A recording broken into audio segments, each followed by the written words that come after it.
Kamakailan lamang ay muli na namang nangamba ang maraming mga Pilipino dahil sa maaari di umanong lumubog ng tuluyan ng ilang mga lugar sa Pilipinas pagsapit ng taong 2050. Ayon sa naging pag-aaral ng New Jersey-based science organization Climate Central, mayroong mga lugar sa bansa na mayroong posibilidad na lumubog at hindi na muling makita pa. Ang pangyayaring ito ay resulta ng patuloy na pagtaas ng sea level, pagtaas ng temperatura ng ating mundo at ang carbon dioxide emission. Sa huli, ang siyang dahilan kung kaya naman natutunaw ang mga glacier o malalaking tipak ng yelo na nagiging dahilan ng pagtaas ng sea level. Kaya't ngayon ating alamin kung mapapasama ang inyong lugar sa mga sumusunod. Narito ang 10 lugar sa Pilipinas na maaaring maglaho sa taong 2050. Pero bago yan ay huwag kakalimutang mag-subscribe sa ating channel para laging updated ka sa ganitong klaseng video.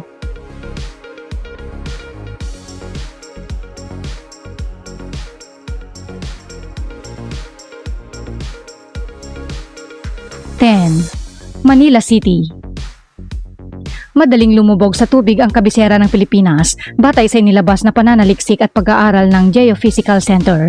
Ang sabi sa ulat na nakakaalarma ang 2 cm rate ng paglubog kada taon mula 2015. Sa kanilang pag-aaral ay nakita nila na kabilang ang lungsod ng Maynila sa isa sa lumulubog na lungsod sa mundo. Narito ang inilabas na map simulation ng mga eksperto na nagpapakita ng kahinatnan ng Maynila sa taong 2050. Pinapakita rin dito ang mga particular na lugar sa Maynila na maaaring lumubog sa darating na dekada, lalo na ang mga mababang lugar sa lungsod.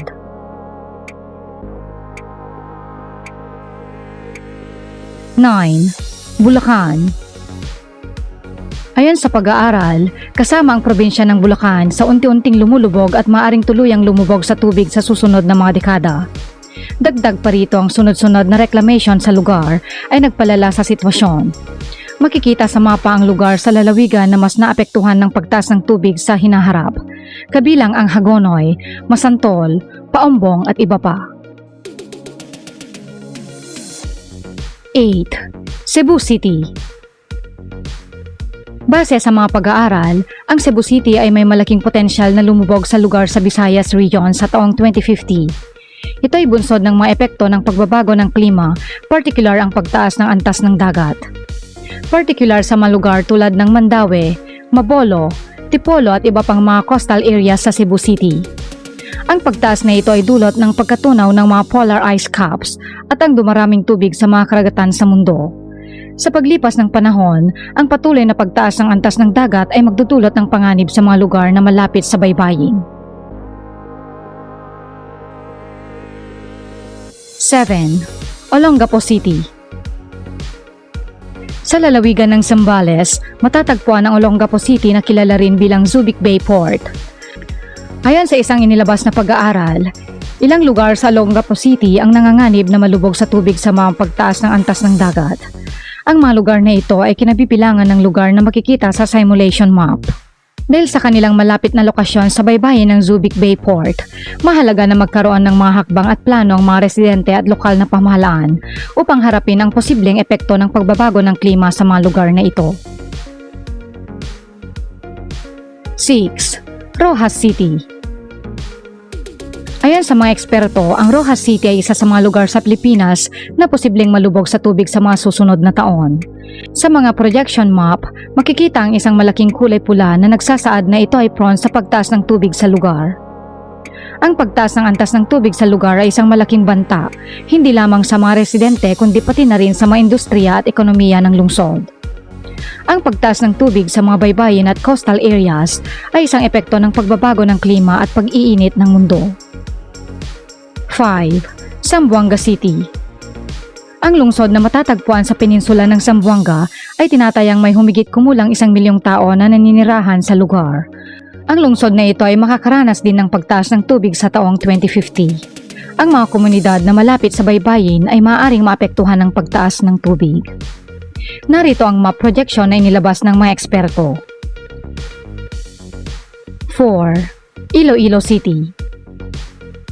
Ang lungsod na ito ay kilala sa mga makasaysayang simbahan at matatagpuan sa isla ng Panay, tahanan ng 500,000 katao batay sa 2020 census.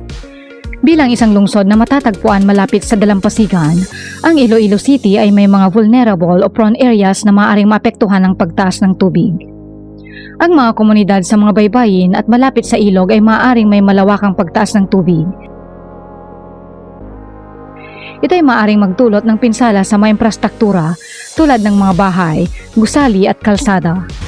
Maaaring magkaroon din ng epekto sa mga pangkabuhayan ng mga residente, partikular na sa mga sektor na umaasa sa pangingisda at agrikultura.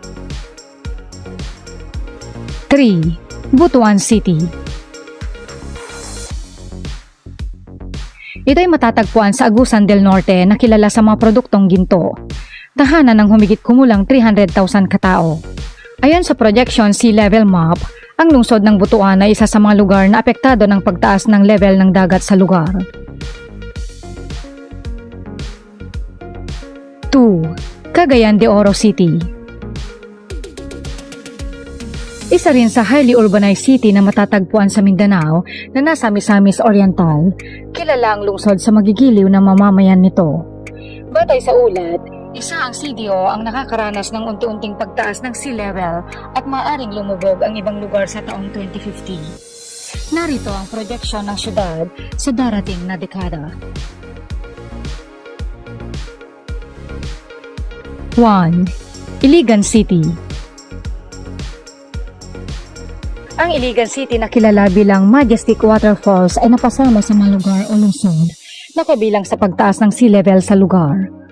Ayon sa inilabas na projections, ang Iligan City ay may matinding epekto ng climate change. Dito makikita sa projection map ang lagay ng sea level by the year 2050.